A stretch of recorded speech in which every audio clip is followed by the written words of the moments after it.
And we are live. Welcome back to Takes by Fans. We have a great show for you today. As always, Takes by Fans is live daily, folks, at noon Eastern. Now, if you want to watch live, you can go to twitch.tv/takesbyfans or go to our official website, takesbyfans.com/watch. If you want to watch but not live, you can go check out our YouTube channel at Takes by Fans. We post all of our episodes daily right after the show. And then if you just want to listen, you can find us on podcasting apps. The big one right now is Spotify. We are still awaiting approval from Apple Podcasts, but I'm meeting with the CEO later after the show today so we can get it all handled out. So expect that to come shortly. All right, so today we have a packed show. Today is Tuesday, coming off of Monday Night Football, and yes, that was a good game, and Tom Brady once again floundering on Monday Night Football. I have a theory about that we will get into when we talk about the games, but we today on the show, we will be updating our cash and trash list, our power rankings going into Week 12, and the Thanksgiving games. We're going to break down Monday Night Football, Rams, Bucs, got to do that, and today we are going to be guessing and reacting to the Thanksgiving Day game line. So we're not going to do all the lines today, all the games. We are just focusing on the Thanksgiving games because there's 3 of them and they're coming on Thursday. So we'll react and guess the lines today. We'll make our official picks tomorrow, and then getting us ready for Week 12 and the Thanksgiving game. So we got a packed show today, and without further ado, we have to start with just a couple of stories. Quick stories to go through quickly. Here we go. First one is Vikings placed wide receiver Adam Thielen on the reserve COVID-19 list. Now, this is not good, obviously, because Kirk Cousins loves this man. He's their number 1 receiver.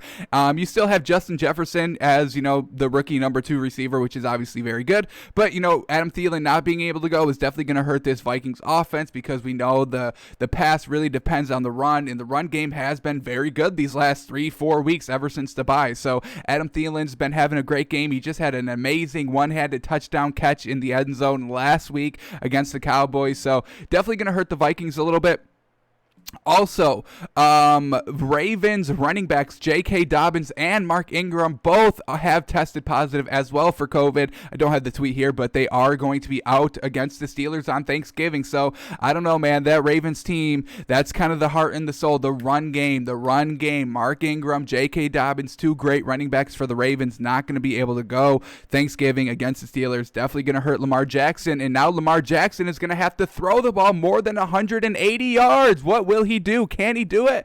I don't know. We are going to have to find out Thursday, though. So, Adam Thielen, Mark Ingram, J.K. Dobbins, all on the COVID-19 list. Now, something I just learned yesterday, if they place you on the reserve COVID-19 list, they don't have to specify whether you tested positive or they think you are a close contact, kind of high risk, and then they're just kind of being cautious. Now, the 2 running backs for Baltimore have both tested positive. That is confirmed. Adam Thielen, though, they haven't confirmed whether he is positive or a close contact. So, the Vikings are kind of playing the long game here. I'm assuming if they're not saying that he has tested positive, that he is just kind of a close contact since, Baltimore came out and said the running backs both tested positive. So I don't know if Adam Thielen has tested positive. I'm assuming here that he is just kind of a close contact, maybe high risk, and that he could be good to go Saturday or Sunday for his game if he keeps testing negative. So we will have to keep an eye on all of that, but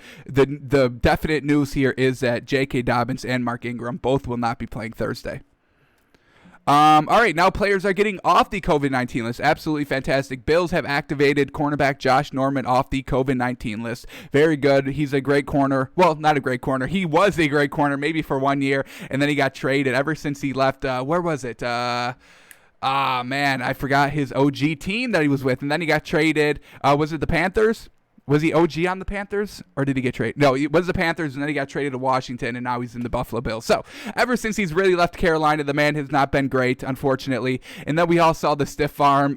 Who was it? DK Metcalf that just stiff armed this man into oblivion when the Bills faced the Seahawks. So, yeah, I don't know. Josh Norman, he's back, but how much of an impact is he going to have? I'm not sure. But the Bills are definitely getting a solid, I would say he's probably an above-average corner. So they're getting Josh Norman back this week. good coming out the bye. Bills are going to be looking for a win. And then our last thing, just to talk about quickly, this is just talking about how bad these quarterbacks are. Dak Prescott still has more passing yards than Nick Foles, Baker Mayfield, and Drew Lock. Now, we kind of give Drew Lock a little bit of a pass here because he was out for a couple of games. So Dak Prescott played 5 games and threw for 1,800 yards. Absolutely wild. Nick Foles has played 8 games and threw for 1,852 yards. So 4 yards shy of Dak Prescott with 3 more games. That just goes to show you how bad Nick Foles is. We know this, but now that we see the stats that back it up, we can definitely agree with it.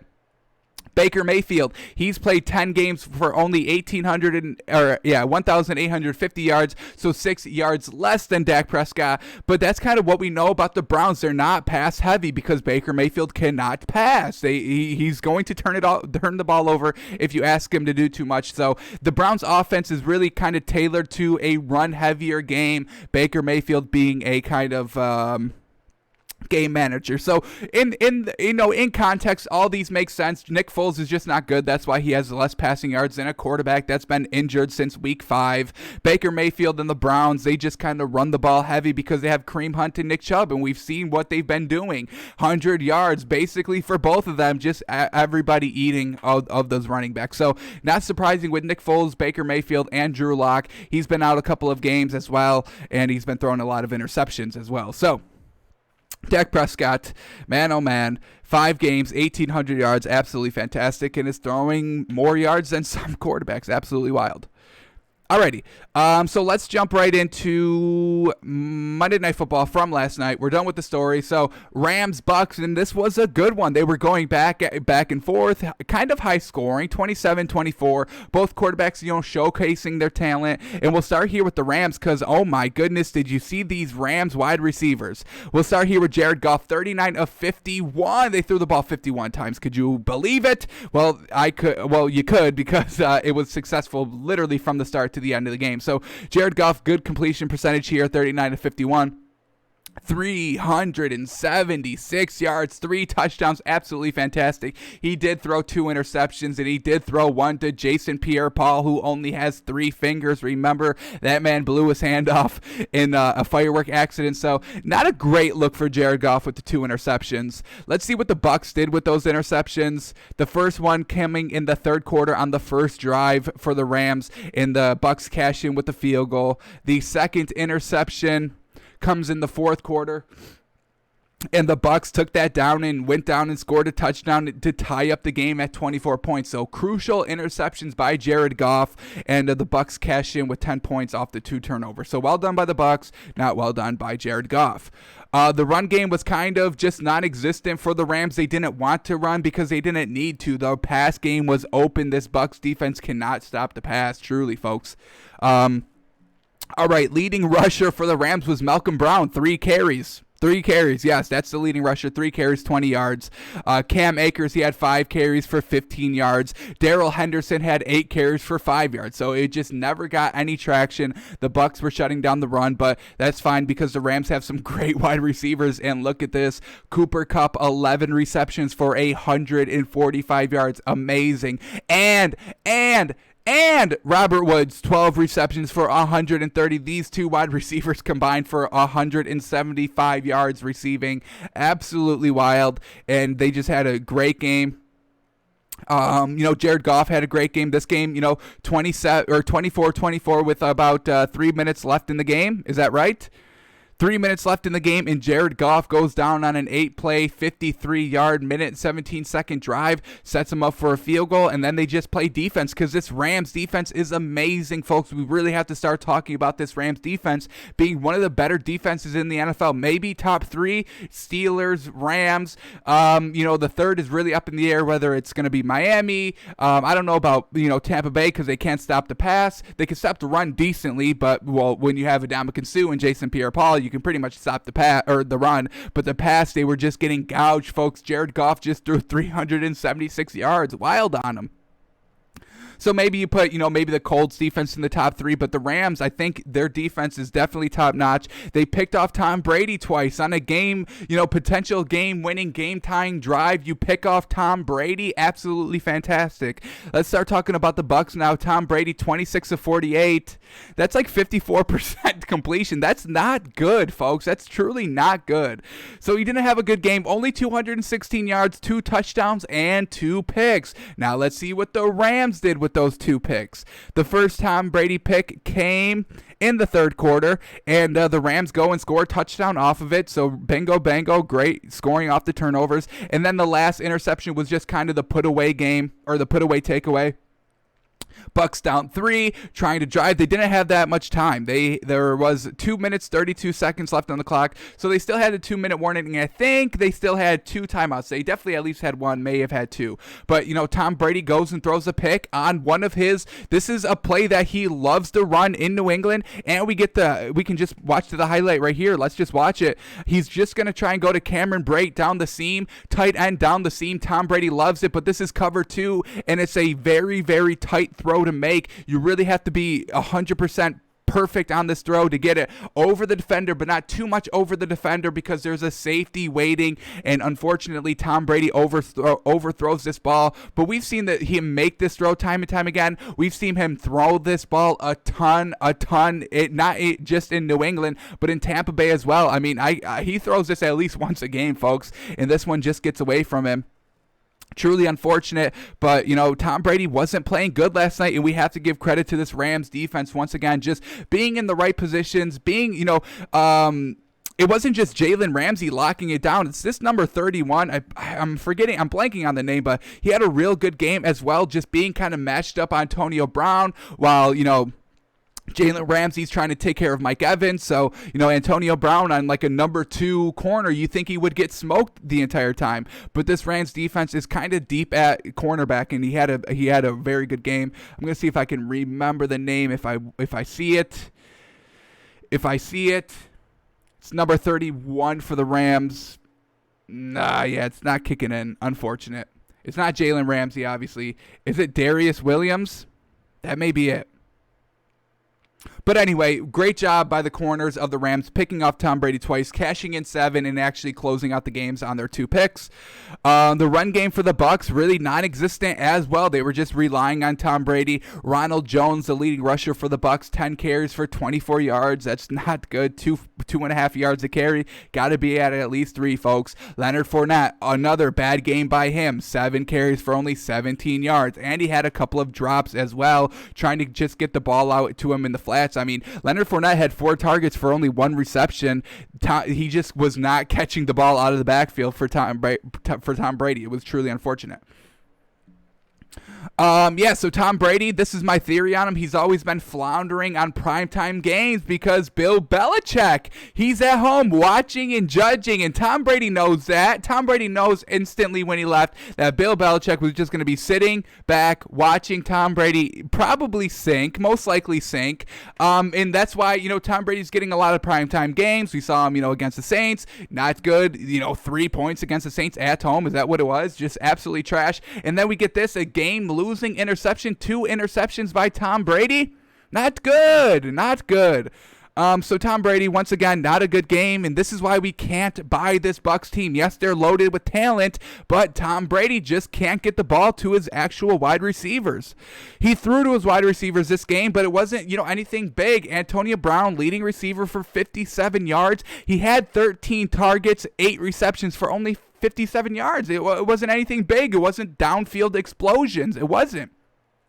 Chris Godwin, second leading receiver for the Bucs. So yes, he's getting his ball to those wide receivers, but everything was really shallow, pretty much dink and dunk, not really spreading the ball down the field. And I get it's tough because this Rams has a really good defense, but you really have to, expect Tom Brady, a 20-year veteran, multiple Super Bowls. I'm talking 6 rings, I'm pretty sure. 5, I think it's 6. 6 rings, just going crazy. So you have to expect this man to step up at some time time, you have to make these tight throws. Yes, this Rams defense is good, and the corners are pressing, and the coverage is very tight, but this is not, Nick Foles we're talking about. This isn't Mitch Trubisky or Daniel Jones or Carson Wentz or Baker Mayfield or Tua or Ryan Fitzpatrick or anything like that. This is Tom Brady, the GOAT. The GOAT. You have to make these throws. You have to make these throws, even though they're tight. You have great wide receivers. Trust them more. But Tom Brady really has to start stepping it up. Mike Evans, 5 receptions for 49 yards, 9 targets. I mean, it just wasn't a good day for Tom Brady. He just wasn't looking good. He wasn't looking accurate. He looked a little, the stats are saying that he didn't even want to go down the field, and we could have definitely saw that. There was nothing really big. There was no big play. Mike Evans for 40 yards, Antonio Brown's for 40 yards. There was none of that. And you have to start placing the blame on Tom Brady. This is one of the best quarterbacks of all time. We have to start judging him, just a little harsher. He has to step it up. The reason for their failings here for Tampa Bay when they're losing these games against good teams, I mean, folks, they haven't beat the Saints. They can't beat the Rams. I'm trying to think of their fourth loss right off the rip, and I can't, unfortunate. But Tom Brady really has to start stepping up. These 2 interceptions cannot happen. They're very uncharacteristic of the man. When has the last time Tom Brady threw 2 interceptions when he was not in a Bucs uniform? You can't just bring that up. You can't remember the date. When you talk about the Bucs, yes, he's throwing 2 interceptions a lot. But man, oh man, Tom Brady really has to step it up. 26 completions for only 216 yards. Not going to get it done, especially when Jared Goff literally just went out and torched you. He's going to his wide receivers. Cooper Kupp, Robert Woods, 145 yards, 130 yards. How does Mike Evans, Antonio Brown, or who's their third? Chris Godwin, how do they not have even more than 60 yards when, Jared Goff is literally throwing all over you? Robert Woods, Cooper Kupp, both just 140, 130 yards, folks. That's wild. And Tom Brady couldn't get anywhere close to that with his wide receiving core. So Tom Brady's definitely going to have to step it up, air out the ball a little bit more, be a little bit more accurate on the deep ball. I mean, the interception, folks, that we just watched, we'll watch it again, but this is kind of a deeper ball. Let's count the yards. Tom Brady throwing it from the 30 all the way down to basically the 35-yard line. That's more than like 10 yards, folks. So he has to be more accurate on the deep ball. This one just gets away from him. This is Cameron Brate. He's a good catching tight end. This is no scrub.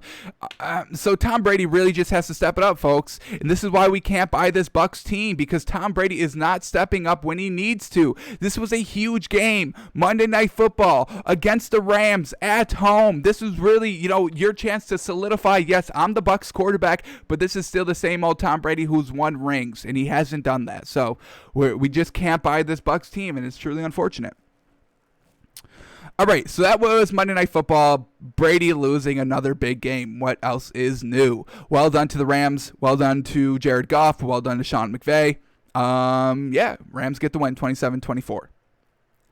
Alrighty, so now that we've seen everybody play, Week 11 is officially in the books. All the games have been played. We can now update our cash and trash list. Who is still going to be cash? Who is going to be trash? Who's getting on these lists? Who's coming off? And who's going to get on? So here we go. This was the cash list going into Week 11. Steelers defense, Dolphins defense, Dalvin Cook, Patrick Mahomes, Will Lutz, Tyreek Hill, Devontae Adams, Tom Brady, damn it, Tom, you're coming off. I'll tell you all right now, he's off the cash list. I was this close to putting him on the trash list. I still may. Haven't really decided yet. Nick Chubb, Matt Prater, Ben Roethlisberger, Kyler Murray, DeAndre Hopkins, Josh Jacobs, Rams defense. See, we were early on that one, and Alvin Kamara. Alrighty, so let's go through top down, seeing which teams stay, which teams leave, and then we'll do our additions after.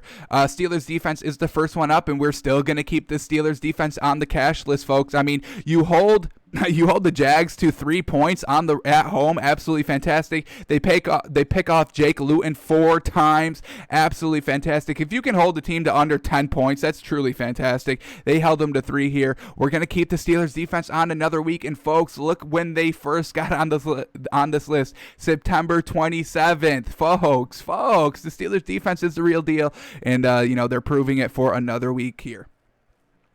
Alrighty, Miami Dolphins defense. Man, oh man, unfortunate. We are gonna have to take Miami's defense off this cash list. They did get a pick, which is definitely very good. I definitely appreciate that, but they kind of let Drew Lock put up 270 yards, really slinging the ball. We really couldn't get a stop. I mean, we kind of did actually.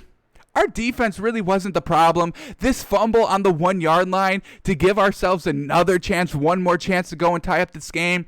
I'm going to keep, it was really just Tua's fault that we lost this game. The offense was really just doing nothing. I think we keep this Dolphins defense on another week, one more week. Even though we lost, we still held them to 20 points. That's pretty good. Anything less than 20 is good. Anything less than 10 is great. A shutout is fantastic. So I think we're going to leave this Dolphins defense on. They pick off Drew Lock in the first quarter, giving Tua that early lead. They forced a fumble at the 1 yard line when Melvin Gordon was going to go and ice the game, and we punch it out and get a turnover, and that allows Ryan Fitzpatrick to almost have his moment of coming back, stepping up into that role and leading on a game-tying drive. So we are actually going to leave the Dolphins defense on the cash list. Dalvin Cook, still a very good game by him. I mean, this entire offense works only if Dalvin Cook is rushing for 100 yards. He rushed for 100 yards this game. That allowed Kirk Cousins to open up the pass game a little bit, 314 yards, 3 touchdowns. So we're going to keep Dalvin Cook on this cash list, 27 carries, 115 yards, 1 touchdown, and really he opens up the passing game, folks. When you have to worry about that running back in the backfield, that's going to open up Justin Jefferson and Adam Thielen for Kirk Cousins just to get some easy targets too. So we're going to keep Dalvin Cook on the cash list. Alrighty, that brings us to Patrick Mahomes, and I mean, folks, come on. I don't even care about 34 or 45 for 348 yards, 2 touchdowns, and 1 pick. That is actually really good, besides the pick, but all I'm focusing on for him being on this cash list is the game-winning 7-play, 75-yard, a minute and 15-second touchdown drive when there was only a minute and 43 left and they were down 4 points. That's all I care about. Being clutch. That's what Patrick Mahomes is, baby. He's clutch. He's the definition of clutch, folks. So we're going to keep Patrick Mahomes on just for this drive alone. I don't care what he did in the game. You just show me this drive. I'm like, yes, that's cash, baby. That's all I need to see. So well done, Patrick Mahomes. He will stay on for another week. Alrighty, Will Lutz. He's been getting some free passes here. He was on here. When did he get on here? The 1st of November. He got on there because he made a game-winning field goal, and then he's just been kind of riding the cash list. It's a little easier to stay on the cash list once you're on here, and he wasn't missing any field goals. He was perfect in the field goal games. He was perfect on the extra points, hasn't missed one, but he did miss a field goal here. Even though the Saints win, we are going to take Will Lutz off the cash list. I mean, he did miss a field goal, folks. Come on. You gotta be 100% if you want to stay on the cash list. Let's see how far this field goal was. 53-yarder, come on. I know it's long, but anything 55 inwards should be automatic. You're a kicker. Come on. So we are going to take Will Lutz off the cash list, finally, kind of. Alrighty, let's go to Patrick Mahomes' partner in crime, Tyreek Hill, and he had a fantastic game along with Travis Kelce. Tyreek Hill, 11 receptions, 102 yards, and a touchdown. Absolutely, we can keep this man on the cash list. Very well done, Tyreek Hill. Let's go to Davante Adams now. We got, I got to remind myself. All right. We are going to remove him, unfortunately. Green Bay, they do lose the game. Davante Adams did have a good game himself, but let's get to the stats here. Did he have 100 yards? 106 yards and a touchdown. Very close to I was going to keep him or not, but the Packers lost, and I know it wasn't Davante Adams' fault, but because Marquez Valdez-Scantling fumbled in overtime, but just not really a cash performance, a very solid performance by Davante Adams, and we're trying to make this list a little exclusive, so unfortunately they did lose, so we're going to have to take Davante Adams off the cash list. Unfortunate. Tom Brady, we just went through it. He is getting off, no doubt. 2 interceptions. When you had a chance to go tie or win the game and you blow it and you throw an interception, that is not cash, folks. That is the opposite. All right, Nick Chubb, did he have another good game? Well, he did, because they could not throw the ball in Cleveland because it was downpouring again.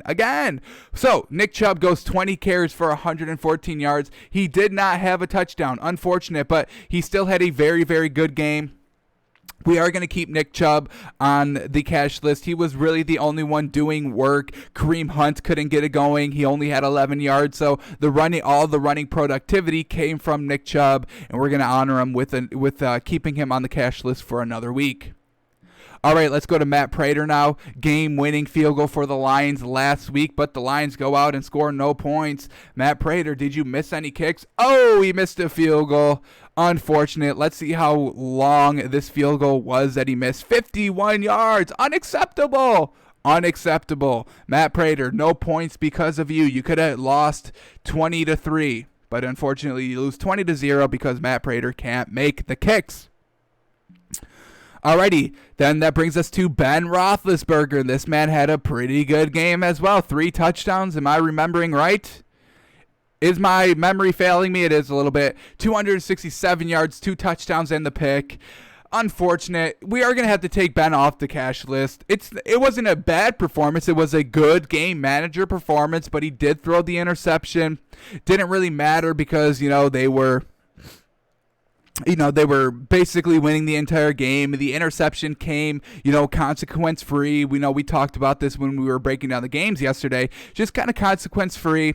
Right at halftime, 9 seconds left. Yeah, they probably could have got a field goal out of it, but they were already up 17-3. A field goal wasn't really going to do anything anyway. But this wasn't a really good Big Ben game. He had a really good throw to Chase Claypool for the touchdown. I'll give him that. It was about 30 yards. But just other than that, the defense really stepped it up. The Jaguars were driving some for most of the game, and the Steelers would come, and Ben did not break and pick him off. So Big Ben had a good game, not a cash game. So we are unfortunately going to have to take him out the cash list. But hey, if he does good on Thanksgiving, we'll put him right back on. If he had 3 touchdowns, we maybe keep him on the cash list, but 2 touchdowns, one interception. If they weren't facing the Jags or the defense didn't step up as well as they did, Big Ben maybe almost could have lost the game. Maybe, hypothetically, theoretically, however you want to call it. All right, Kyler Murray, let's go to him. They played Thursday night, so we have to go back a little bit, remember a little bit longer ago. 2 touchdowns for the man, 29-42, 269 yards, 2 touchdowns, no picks. Unfortunately, they do lose. Kyler Murray was very good, don't get me wrong. They're still good. The Cardinals are still good, but they lose. Kyler Murray had a chance to go down and tie the game. Unfortunately, they stall 4th and 10. Kyler Murray takes the sack. Just couldn't get it done. Drive really stalled at that Seahawks 27. Look at this, folks. 1st and 10 from Seattle 27. Pass incomplete. 2nd and 10 at Seattle's 27. Pass incomplete. 3rd and 10 from Seattle's 27. Pass incomplete. 4th and 10 from Seattle's 27. Turnover on downs. Kyler Murray gets sacked. So, he had the chance. He had the opportunity to go and tie up the game. You're in Seahawks territory. You had all the time in the world. Unfortunately, he couldn't make the big play. He couldn't make another, Hail Mary. Unfortunate. So we are going to have to take Kyler Murray off the cash list. So we'll take him off. All right, DeAndre Hopkins. Once again, we are going to have to take him off as well. He was not even the leading receiver for the Cardinals. How crazy. That it's only happened, I think, only one other game this season. So DeAndre Hopkins, 5 receptions, 51 yards, no touchdown, no Hail Mary for the win, and we take him off the list. Unfortunate. All right, 3 more names, and then we go to our additions. Josh Jacobs here. He had a pretty decent game. Not great. The Raiders still lost. Are we keeping him? I got to refer back to my notes. 55 yards, 1 touchdown for Josh Jacobs. Unfortunate. Not the running performance that we saw 2 weeks ago. Josh Jacobs, it was good 1 week run, don't get me wrong, but we're going to have to take him off. All right, Rams defense. Yes, we're keeping them on. Absolutely. They pick off Tom Brady twice. Tom Brady going on, a potentially game-winning drive. That's always dangerous. And this defense holds. And this wasn't, Tom Brady had no time, so he was rushing down the field. He had 2 minutes and 30 seconds and 2 timeouts, folks. And this defense just holds. They get the pick. They end out with the win. So we'll keep the Rams defense on here. That brings us to Alvin Kamara, the last person on the cash list that we have to reevaluate. And the Saints did very well, and it wasn't because of Alvin Kamara. How crazy. Not in the running game, not in the passing game. Once again, how crazy. Especially with a backup quarterback in Taysom Hill. You would expect him to just dink and dunk with Alvin Kamara, and he did not do that. How crazy, right? Right? So, unfortunately, Alvin Kamara, no yards receiving. Absolutely wild. And he only had 45 yards rushing. Once again, how wild. So, we have to take Alvin Kamara off the cash list. And, no fault of his own, really. No fault of his own. Just, Taysom Hill was like, hang on, I got other options I'm going to go to. Alrighty, so these are all the players staying on the cash list. Now we have to go to our additions, and we do have a couple of here, so let's try and go through these quickly. We do have a lot to get to today. All right, the first one, folks, Derek Mother-lovin' Henry, Derrick Henry, 28 carries, 133 yards, and a touchdown in the game-winning touchdown in overtime, folks.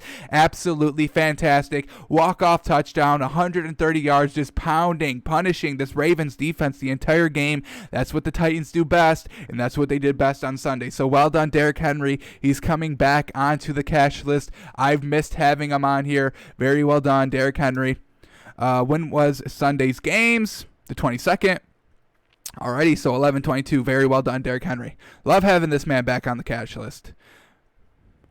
Alrighty. So we got Derrick Henry. Let's go to our next edition is going to come from the Saints game. And folks, am I crazy for doing this? I'm about to put Taysom Hill on this cash list, folks. 18 of 23, only 5 incompletions. Absolutely fantastic. 233 yards. Yes, no touchdowns. Yes, no picks. But this man ran for 2 touchdowns. He also ran for 51 yards and 2 touchdowns. And he was throwing the ball to Michael Thomas, who had 104 yards, and Emmanuel Sanders, who had 66 yards. And he wasn't just bailing out, dinking and dunking to Alvin Kamara. Folks, this man had an absolutely great game. I cannot wait to break down film on this man tomorrow. I'll tell you all right now, we're going to be looking at Taysom Hill a lot tomorrow in our Wednesday film study. I cannot wait. This man was slinging it. This man comes in, steps up big time, knew he kind of had to outcompete Jameis Winston in practice, and he did that. They get the win, 24 solid points. I would have loved if he threw for a touchdown, but this man was still throwing the ball and to his actual wide receiver. So, well done, Taysom Hill. We're about to put this man on the cash list. We're about to take a risk on this man. I'm expecting him to stay on the cash list for at least another week, folks. I truly think he can do it. I would expect this man to really kind of start for the rest of the regular season, and then when Drew Brees is healthy for the playoffs, then he won't start anymore. But I loved what I saw from Taysom Hill. I truly did. All right, so well done, Taysom Hill. All right, our next edition is going to come from... For a second, I couldn't even read who I put on here. Let's go to the Chargers. Y'all already know if I said Chargers, you should know who's going on the cash list. Where's this game? Where is the Chargers? They're on here somewhere. Chargers right here. All right. We're about to put Justin Herbert on here. He had a great game. Yes, it's against the Jets defense, but hey, you still have to go out and perform. Yes, the Jets defense is not good, but Justin Herbert had a great game. 37 of 49 for 366 yards, 3 touchdowns, no picks. I can definitely get behind this man. Let's give him, the benefit of the doubt. Yes, it was against the Jets defense, but I liked what I saw. We'll honor Justin Herbert here with the cash list. 366 yards, absolutely fantastic. Loved it. Now we probably won't stay on here long because these defenses are better than most defenses are better than the Jets defense. But they only had 2 wins going into this game. They were at home, looking just for a solid, punishing win, and the Jets almost still came back. The Chargers once again almost blew a lead, but thankfully Justin Herbert was good in the first half. That's where all their points basically came from. That's where all of his yards basically came from, but he did just enough in the first half to get it done. Alrighty, the next one is going to stay from this Chargers team or this Chargers game, and we got to respect Keenan Allen because this man went wild as well. 16 receptions. This man had 19 targets, folks. 16 receptions for 145 yards and a touchdown. I don't like giving, quarterback and wide receivers both cash lists, but they both really kind of deserve it here. I mean, Justin Herbert went to this man 19 times, folks. Truly. I should have probably just put Keenan Allen on here, but we're going to give Justin Herbert the nod as well. Give this man some credit. Rookie, first time on the cash list. Well done. All right, what do we got here? 3 more names. So the first name is going to come from the Chiefs, and we have to put Travis Kelce. He had the game-winning touchdown catch, I believe. Is this correct? Patrick Mahomes deep to Travis Kelce for 22 yards. Yes, this man did. And he was the leading receiver for the squad. So 8 receptions, 127 yards. The touchdown was the game-winning touchdown. Patrick Mahomes to Travis Kelce to beat the Raiders. We're about to put this man on the cash list. Very well done, Travis Kelce. And then the last 2 picks are going to come from last night's game, and I think you can imagine who's going to come on here. We're not putting Jared Goff because of the 2 interceptions. We're putting these receivers, folks. Cooper Kupp, 11 receptions. I have to remind y'all, 11 receptions, 145 yards. That's wild. And then you couple that with Robert Woods going 12 receptions for 130 yards. I mean, folks, I don't think I've ever seen anything like this. Jared Goff was just so on point. This Bucs team could not stop either of these 2 well-known wide receivers. It's not like these are kind of wild cards, rookie, third string wide receivers who just got open because the other 2 number 1, number 2 receivers were covered. No. This is the number 1 and number 2 receiver going out and getting all the yards. That's why I'm a little disappointed in Tom Brady that he couldn't do that with Antonio Brown or Mike Evans or Scotty Miller or Chris Godwin, who I think are pretty much all better receivers than the ones that the Rams have, obviously, or absolutely. So well done, Cooper Kupp, Robert Woods. Very, very well deserved. Very well deserved. Cooper Kupp and Robert Woods. And this is going to round out our cash list for this week. So very well done to everybody making the cash list. Love to see it. See who can stay on here for another week. See if anybody can challenge the Steelers for the longest running streak on the cash list. Alrighty, so now we have to go to the other side of the list, the bad side, the trash side, the side that nobody wants to be on, and we do have a couple of additions on here, and we do have to take a couple of people off. So this was the trash list going into Week 11. We had Adam Gase, Ezekiel Elliott, Mike McCarthy, Nick Foles, Drew Lock, and Russell Wilson. Alrighty, let's start at the top with Adam Gase. Now, they almost came back. They put up decent points here, 28 points, but they still lose, and unfortunately, they're 0-10. Adam Gase is going to have to stay on here another week, folks. He's going to stay on here until he gets a win. That's all I can say for this man. He's not a good coach. He's not a good play caller. He's not a good motivator. He divides the locker room, and they're still losing games. Adam Gase, you're doing it to yourself, man. Win a game, we can take you off because we're about to talk about Mike McCarthy. This man just won off of a bye, huge game, and we're about to take this man off. All right, we'll start with Zeke before we get into Mike McCarthy, but Ezekiel Elliott finally stepped up big. This is what we've been asking for this man. 100 yards rushing. Maybe a touchdown would have been great. He caught a touchdown, so, he contributed a touchdown, a score, 7 points, fantastic. But really, 21 carries, 103 yards, making it easier for Andy Dalton to get it to his wide receivers. That's all we needed Zeke to do, and he's finally done it. Took a couple of weeks since the Dak injury for this man to really step it up, but hey, better late than never, and the division is still up for grabs, so obviously, better late than never times 10 in that regards. So well done, Zeke, finally being, a little bit of the leader that we've been stressing, that we've been asking for. So Zeke comes off the trash list. All right, Mike McCarthy, he coached his team to a win. They put up 30 points. They were looking good on defense. They were good early. They were good late. They're scoring in all 4 quarters, almost, very almost. 6 points in the first quarter, 10 points in the second quarter, no points in the third quarter. Let's check out these third quarter drives.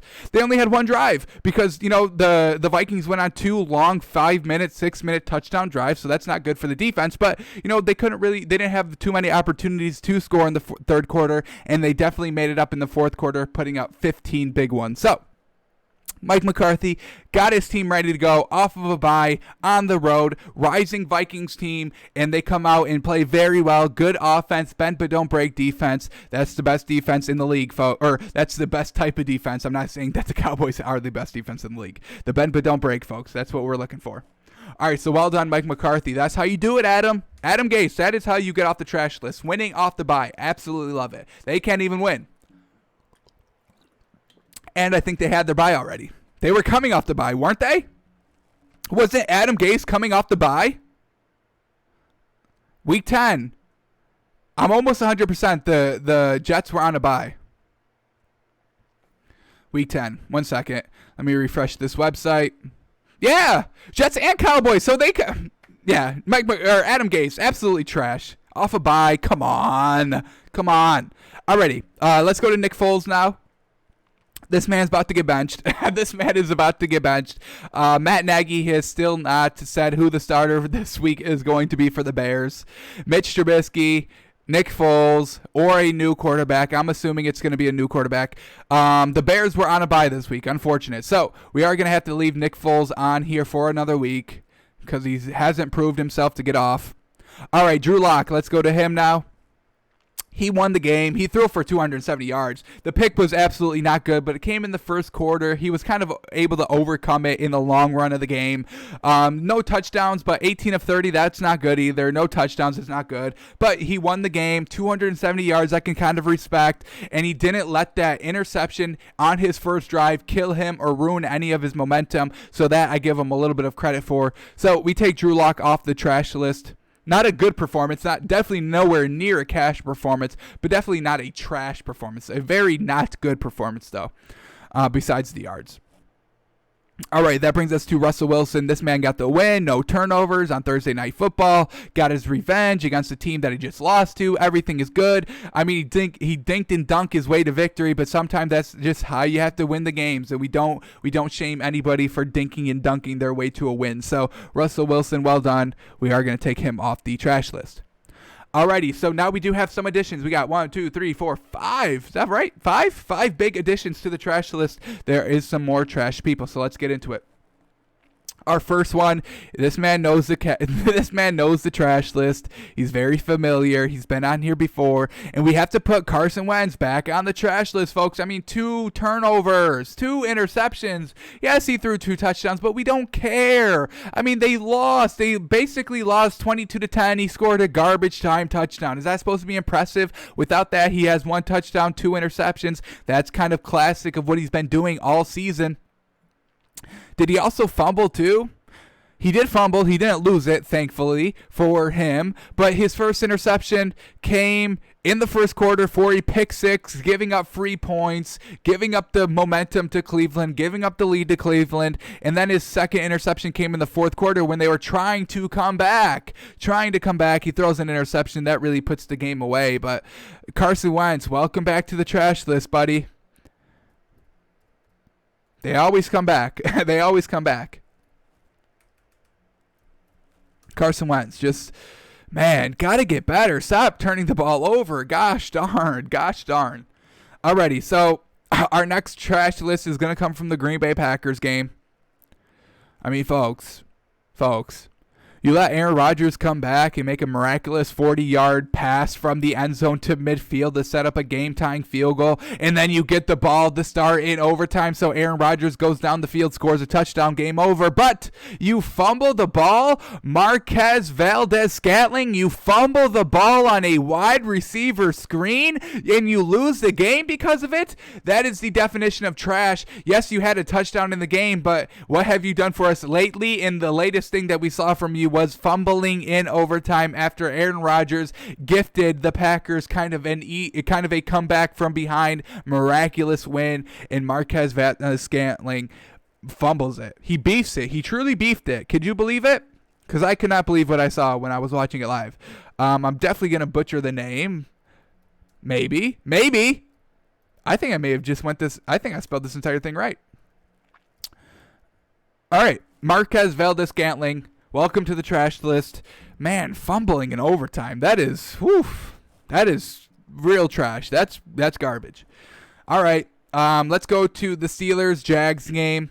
And I don't want to, punish this man too much, but, 4 interceptions. He hasn't really done anything, the last 2 weeks when he was starting, anyway. But 4 interceptions, 151 yards. You're not going to win the games like that. And they were getting into, the Steelers territory, like at the 40, at the 30. I think he may have gotten into the red zone a couple of times, but then he throws these interceptions, and you're definitely not going to win the game with 4 interceptions, especially when you're not throwing any touchdowns. So, Jake Luton, I understand you're a rookie. This is just kind of a clean up your play trash list. This isn't, you being trash. You just have a decent performance. Next week, we'll take you right off. This isn't meant to really just kind of crush you. This is just kind of meant to motivate you a little bit. 4 interceptions. You can't do that, even if you're a rookie, even if you are a rookie.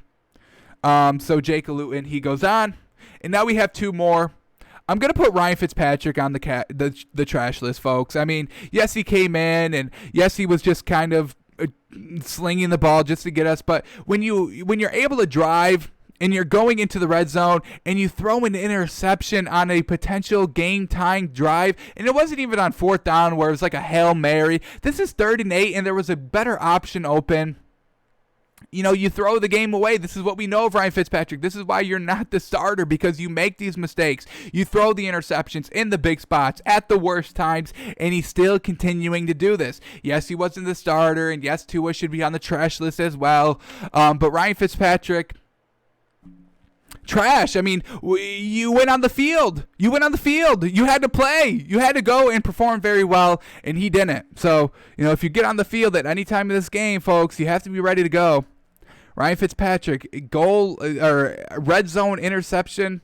Man, you're even killing us as a backup.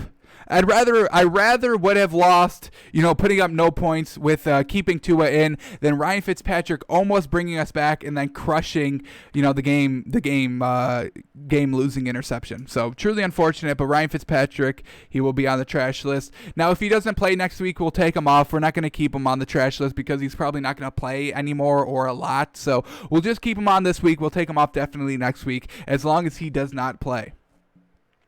And then our last trash list, I mean, folks, this man was on the trash list 2 weeks ago, and then last week we put him on the cash list, and then this week he's going back to the trash list. Folks, how do you get outperformed by Jared Goff? I don't get it. Tom Brady, he's going on the trash list. 2 interceptions, only 216 yards. The leading receiver was Antonio Brown, which I definitely like, but it was only for 57 yards. He wasn't airing it out. How do you get outpassed by Jared Goff and Cooper Kupp and Robert Woods when you're Tom Brady and you have Antonio Brown, Mike Evans, Chris Godwin, Scotty Miller, Rob Gronkowski, Cameron Brate, Leonard Fournette, Ronald Jones? How do you get outscored? How do you get outpassed? I can't forgive it anymore, folks. This man has to be held at a little bit of a higher standard. Tom Brady, welcome back to the trash list. That's twice this season Tom Brady's been on the trash list in the last 3 weeks. Not good. I'm not forgiving him anymore. I'm over forgiveness. We're late in the season. Everything really should be kind of buttoned up, fixed. This is primetime television, and you throw 2 interceptions and you don't give us, the 40-yard bomb that, Cooper Kupp and Robert Woods were consistently doing on y'all. Alrighty, that is the last edition of the trash list. That is the complete trash list for this week. Tom Brady, we're putting him on. No, not sorry. All right, so let's go to our power rankings, and then we'll start guessing and reacting to the lines for Thursday's games. So, power rankings coming into Week 11: Seattle at 10, Saints at 9, Rams at 8, Bucs at 7, Cardinals at 6, Titans at 5, Dolphins at 4, Packers at 3, Chiefs at 2, and Steelers at 1. And I'm going to say this right off the rip. We are taking 2 teams right out of the top 10. I'm taking them right out. Am I taking more than 2? Just 2? Yeah, just 2. 2 new teams coming in, 2 teams going out. So, we'll start at the bottom. Our new number 10 team is no longer Seattle. They're not coming off the list. They're just moving up, so no worries there. But our new number 10 team is going to be the Packers, folks. I don't know what it is about them. They just get lazy, I think. They just get complacent and bored because they're up 21-7. They score touchdowns in the first quarter. Everything's looking good. And then they just get crazy. They just get lazy. Aaron Rodgers throws picks or just doesn't extend drives. Matt LaFleur comes up with some questionable calls. And the Packers blow leads and blow games and can't overcome, the blown leads and blown games. They can't overcome that adversity. So the Packers here, we got to drop them. They were number 3 last week, but folks, I'm truly over, the same things I'm seeing from the Packers time and time again. Just Aaron Rodgers just not caring. He's kind of worse than Phillip Rivers. I clown Phillip Rivers for being kind of a lazy, doesn't really care quarterback, when Aaron Rodgers is kind of out here doing the same thing. So we're going to punish the Packers. A tough loss that, they had multiple opportunities to win and beat the Colts, but we're going to drop the Packers down to 10. I'm a little over Aaron Rodgers and his kind of antics. I'm over it. I'm truly over the Packers. So we drop them down to number 10. All right, number 9, folks. We are going to take this team very, very slowly. We are going to be cautious with this team. Kind of like how we were very cautious with the Bills. We put them at number 10 for 1 week. The next week, they proved us right, and we had to take them right off the list again. So we're going to take the same approach here with the Indianapolis Colts. We have to start giving them a little bit of credit for their defense. They have 7 wins. They're 7-3, looking good. Now, Phillip Rivers is his laziness, his kind of, I don't really care about winning or winning the big games kind of attitude. Is that going to show? Because we saw it against the Browns week 4. That really chased me off of them. He's been kind of better since then, so I have to kind of, hold my internal judgments in a little bit more about how I feel about Phillip Rivers. This Colts defense is pretty good. Yes, they gave up a lot of points, 28 points to the Packers in the first half, but what did they do in the second half? They cleaned it up, got some turnovers, looked good. So I'm going to respect this Colts team a little bit here, finally put them in the top 10. I think they definitely deserve it, but we are going to take them a little bit of cautiously here. I would have put them at number 10, but they just beat the Packers. I can't do that to the Colts. I can't put them at number 10 after just beating this Packers team. That's still a very good win by this Colts team, and they beat the Titans, and I know there's circumstances that they really probably shouldn't have beat the Titans. They probably really shouldn't have beat the Packers, but at the end of the day, they did win those games, so we have to give them the respect they deserve. We're going to put them at number 9, but we're going to put them at number 9 very cautiously, very, very cautiously here. Alrighty, new number 8 team, and it's no longer the Rams. Don't worry, they're moving up as well. Our new number 8 team is going to be the Oakland Raiders, folks. I'm ready to put them into the top 10. I think they kind of deserve it. They battled Chiefs very, very well on Sunday Night Football. Very close game. They had the lead. Unfortunately, it's Patrick Mahomes and Andy Reid off of a bye with 1:40 left. That's way too much time, and it's just unfortunate that they were able to go down and score a touchdown. But the Raiders still played good, and that's the second time they played good against the Chiefs. And we've seen teams here, Brady, who can't compete with the Saints, Lamar Jackson, who can't compete with really any of the top teams. In this Raiders team here, they beat the Chiefs once, competitive again, almost won twice against the Chiefs. So I'm ready to give this Raiders team a little bit of respect here. Their offense is winning multiple ways. It was Derek Carr putting up the yards and touchdowns last week. 2 weeks ago was the running game that scored 4 touchdowns, and Derek Carr didn't do anything. So John Gruden, he knows how to win games. He's winning games multiple ways, something I can definitely get behind. Derek Carr is playing good. The deep ball is good. They have great wide receivers for the deep ball. Derek Carr's deep ball is very, very good, folks. Maybe better than Tom Brady's deep ball, because we haven't seen Tom Brady's deep ball all season. So I'm ready to start respecting this Raiders team. Yes, they just lost, and yes, I'm moving them up over the Packers and Colts, but I'm not big on this Colts and Packers team. They really lost me, and the Raiders have been kind of earning my respect these last couple weeks, and definitely solidified it and how well they played offensively against the Raiders. Unfortunate, you just leave too much time on the clock sometimes. Clock management is big. Raiders clock management, is that their biggest knock? Maybe, but still, it was only 1:40. It's not like the Rams clock management last night, because that wasn't good. You give Tom Brady the ball with 2 minutes and 30 seconds, 2 timeouts, and the 2-minute warning. Raiders did it a little bit better last against the Chiefs on Sunday. So we give the Raiders a little bit of a boost here. Hopefully they don't clown us and not do good next week. But I think this Raiders team is definitely something to look out for in the AFC. Alrighty, that brings us to number 7, and Tom Brady and the Bucs are officially off the top 10, folks. I'm done. They're not competing against the best teams. Tom Brady's turning it over against the best teams. If you're not beating the best teams, why are you on our power rankings? I don't get it. Tom Brady, we've seen enough. Maybe you can try again next week, but even then, we'd still be very cautiously with you as well. So our new number 7 team is going to be the Arizona Cardinals. We are going to drop them back 1 spot. they did play very well against the Seahawks. Only lost by 7. Kyler Murray had the chance to, tie the game up. It's just Russell Wilson didn't turn the ball over. And we know when Russell Wilson doesn't turn the ball over, he's going to win basically 100% of the time. So this Cardinals team is still very good offensively. Defensively, they're still very good. Held the Seahawks to only 28 points. Yes, they weren't able to get a takeaway, but still, that's a very tough game to go into Seattle after you've already beaten them once. Kind of like the Raiders, beat the Chiefs once. Once again, kind of a tough game to win back-to-back to sweep the series in a division game. So, we're still going to respect this Arizona team. I still think they're better than the Colts and the Packers, folks. So we're going to put the Cardinals just back one spot for losing against the Seahawks. Still a good team, though.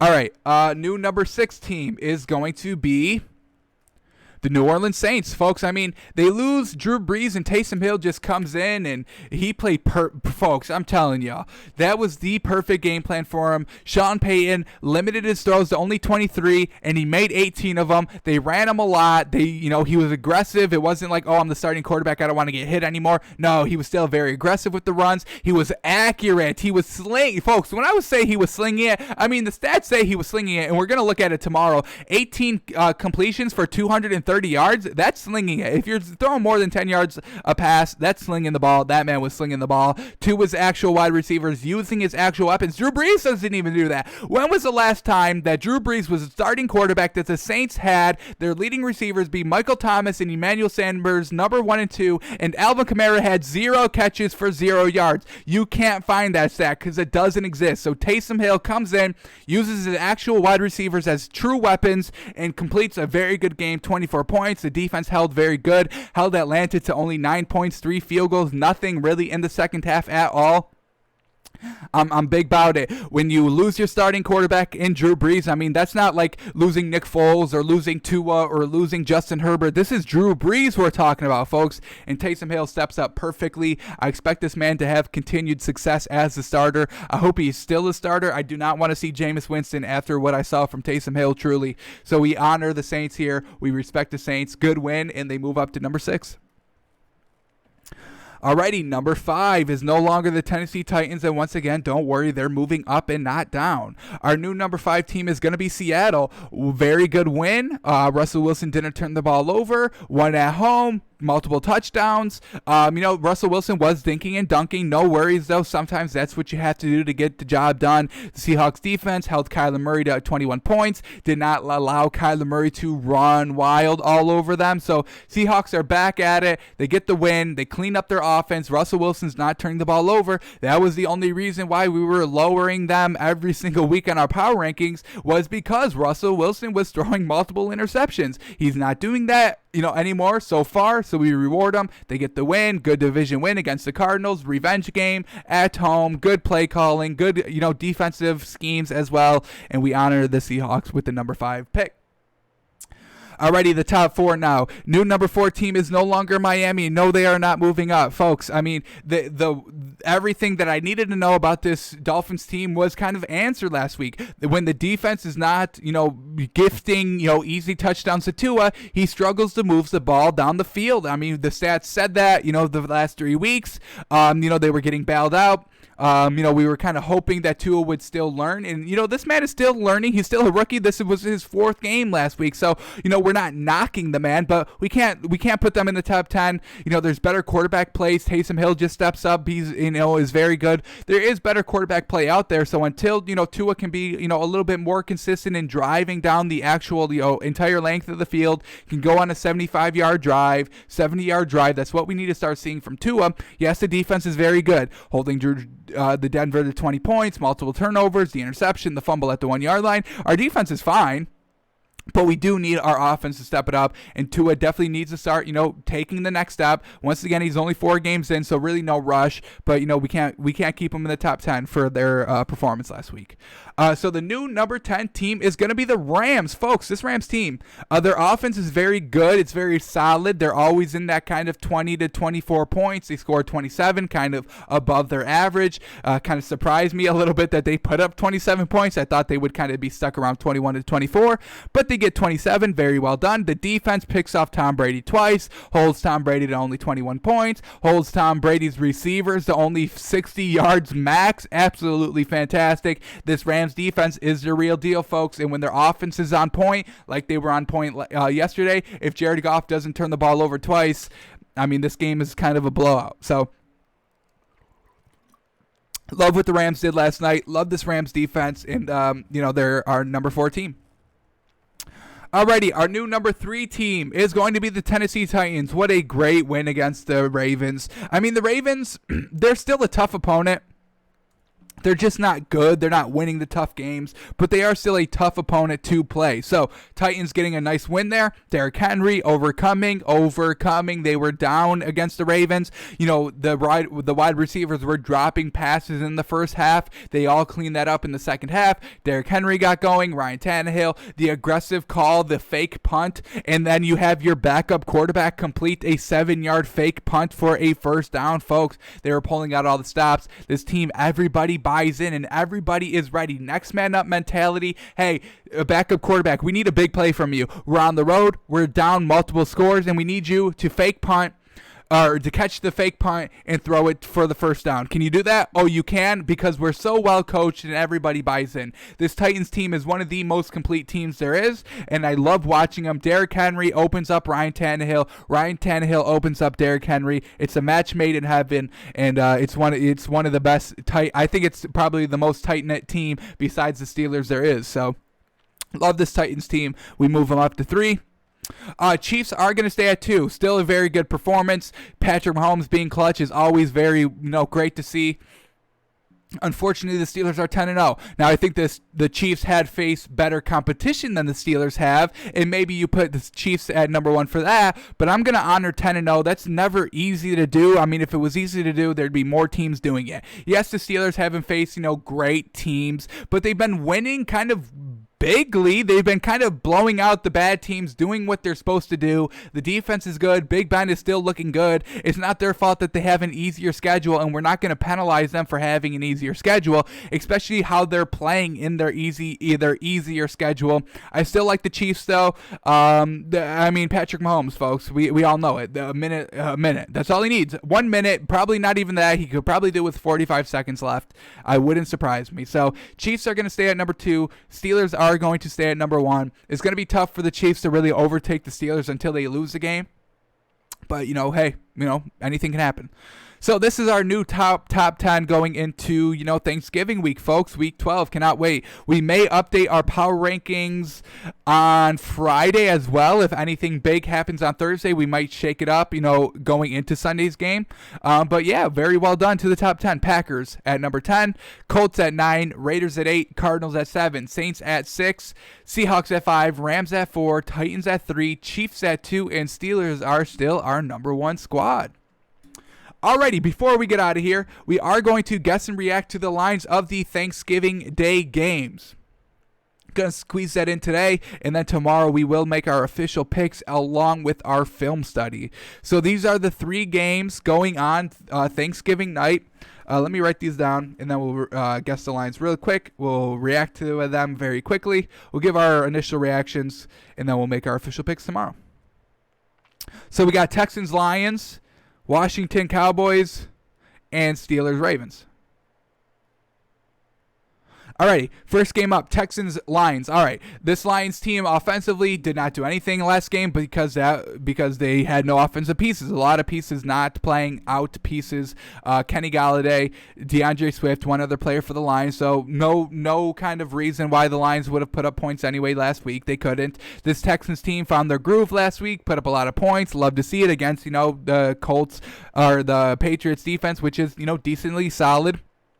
I would expect a high-scoring game here if the Lions have all their pieces back. I love the Texans here. This is still a good squad, folks. This Texans team is very good. The Lions are not good at home. I don't trust Matt Patricia to have his team ready to go for a kind of a high-profile Thursday night or Thursday morning game. This is starting at 12:30, folks. 12:30. So I don't expect Matt Patricia to have his team ready to go.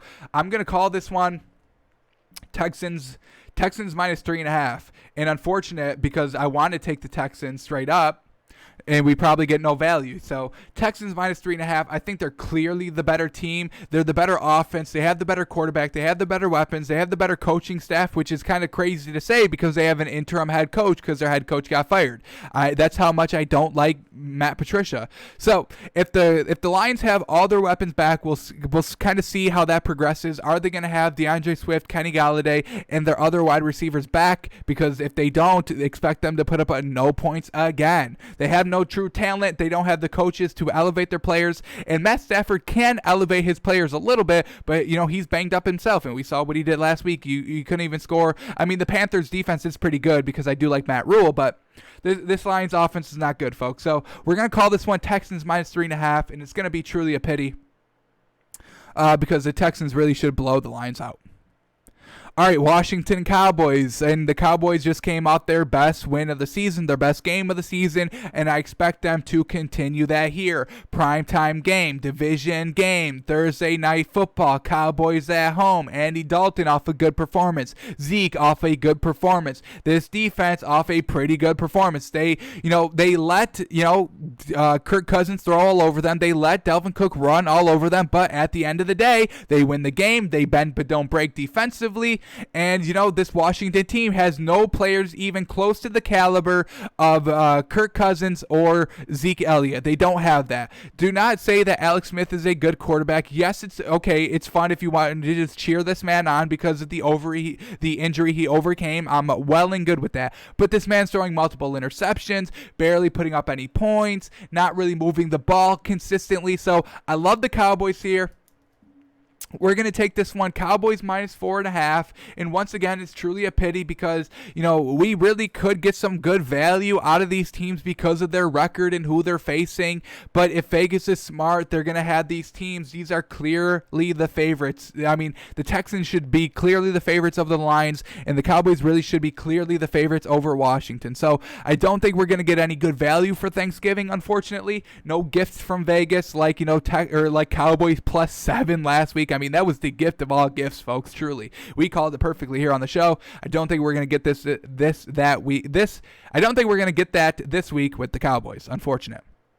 And that brings us to the Steelers and Ravens. And I mean, the Ravens, Lamar Jackson can't do it himself. And now you're losing they're starting 2 running backs, J.K. Dobbins and Mark Ingram. They're going to be 100% out. There's no chance of them playing. They have COVID. Not good. So Lamar Jackson, he has to go on the road on Thanksgiving against the Steelers defense, who their first meeting turned the ball over 4 times. Now, yes, the Steelers still almost won the game, or the Ravens still almost won the game, turning the ball over 4 straight times. But, at the end of the day, they did not win the game. And now this is kind of half of the offense they're losing, folks. The running attack is basically half of the offense. So now Lamar Jackson is going to have to do it all himself. He's going to have to throw the ball down the field. He's going to have to throw for more than 180 yards if he's going to want to try and beat the Steelers team. I don't see it. Big Ben's been playing very, very good, not turning the ball over, getting the ball to his wonderful wide receivers. I mean, folks, this Steelers team really has 4 kind of number 1 wide receivers, kind of like what the Texans have, and Brandon Cooks and Will Fuller and Kenny Stills. The Steelers have their own: Juju Smith-Schuster, Devontae Johnson, Chase Claypool, James Washington. Those are all pretty much number 1 wide receivers on any given team. So the Steelers offense is rolling. Their defense is rolling. The Ravens offense is going to be a little depleted here. We'll see how that goes. It's still going to be kind of probably a close game. It is a division game. We are unfortunately going to have to call this one Steelers minus 3. See if we get any value out of it. We probably don't. But yeah, with these running backs being out for Baltimore, I don't see how their offense can move the ball at all. I truly don't. Alrighty. So that's what we predicted. Texans minus 3.5. Cowboys minus 4.5. Steelers minus 3. I don't think we get any good value anywhere, folks. Truly, which is truly unfortunate. A full day of football. You could watch every game. You could watch every game you bet, and getting no value there is truly unfortunate. Alrighty, so we are going to update these lines right now. Alrighty, so here we go. Texans and Lions, we predicted this line at Texans -3.5, and it's right on track. Texans -3, folks, right on target. We still like Texans -3. This Lions team is not good. This Texans team is very good offensively, folks. Trust me. Now, this is Thanksgiving Day. Texans are still in a dome, so Deshaun Watson is going to be very comfortable. I think maybe one of the Texans wide receiver is going to be out. It's either Kenny Stills or Will Fuller. He may not be good to go for this game, so they will be a little bit depleted there offensively, but this Lions team is nothing special. The only thing that they have going for them is that they're at home, but they're kind of trash at home. They're winning all their games on the road. Matt Patricia, I don't think he's going to have his team ready to go. I think the Lions played last year on Thanksgiving. I'm going to get back to y'all on that. I'm going to see what happened last year because I think they kind of got blown out last year on Thanksgiving too. So I do like the Texans here. -3 is always tough. You probably expect the games to be close because they're on Thanksgiving, probably very competitive. But man, oh man, this Texans offense alone is leaps and bounds better than the Lions. And this Lions team, they just put up 0. That was because, most of their offensive pieces. So that's really what this game is going to come down to. Is the Lions offensive pieces going to be ready to go for this game? We'll know more tomorrow when we make our official picks. We'll know more Thursday, Wednesday when the games start getting a little closer, but we'll keep an eye on this Lions offense. But I do like the Texans. I think I just like them straight up though. I think I stay away from the -3. Alrighty. Washington and Cowboys. We predicted this game at Cowboys -4.5, and this is going to be Cowboys -3. So I think we get kind of decent value here. I love the Cowboys here, absolutely. Coming off of their best win, that's huge momentum. Zeke played well. Their offense played well. Their defense, given the stats that Minnesota put up and they win the game, the defense played pretty well. So I expect the Cowboys to really ride that momentum. Ron Rivera is probably going to have Washington ready to go. Quick turnaround game. Primetime game, Thanksgiving Day game. That's tough to kind of coach and motivate your players to get ready for this game. Man, I can't even spend the holiday with my family. How unfortunate. Now I have to go and play football, man. I have to do this instead of, eating turkey with my son. I mean, folks, it definitely is, a coaching thing to get your teams ready. Now, can Mike McCarthy do that for the Cowboys? I think we give him a little bit of the benefit of the doubt since how he got his team to prepare, or how well he had his team prepared coming off of a bye against a very good team on the road. So I think we give Mike McCarthy a little bit of the benefit of the doubt this week. I like the Cowboys. Once again, that 3 points is kind of holding me a little bit. I think I like the Cowboys just straight up initially. We'll talk about our picks tomorrow though.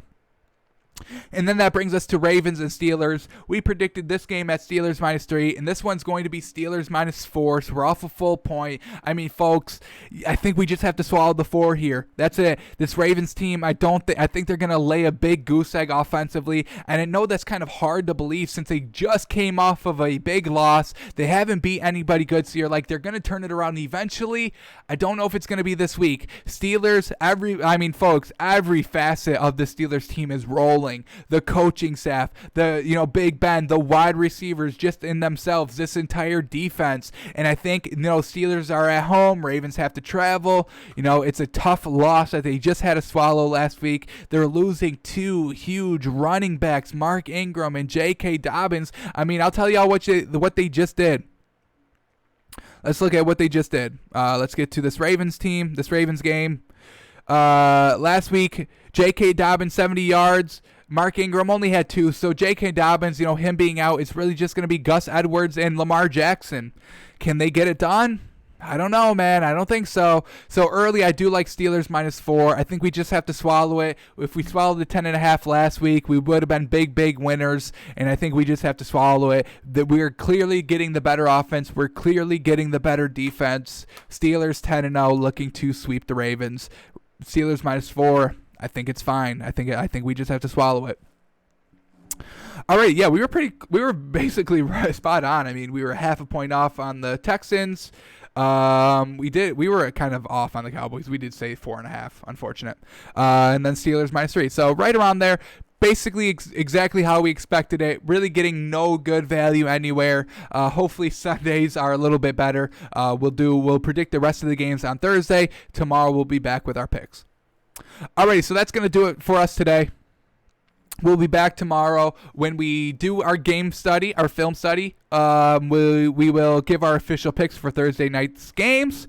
And yeah, that's gonna be it. So kind of a normal day tomorrow. Our official picks. Our film study. So thanks for coming out. Thanks for watching. It's gonna be Takes by Fans everywhere, folks. Podcast, Twitch, YouTube, however you want to watch or listen daily. We are going to be here daily. So if you want to watch one day, if you want to listen one day, it's completely up to y'all. So we'll be back tomorrow noon Eastern. Twitch.tv/Takes by Fans, folks. Alrighty, we'll see.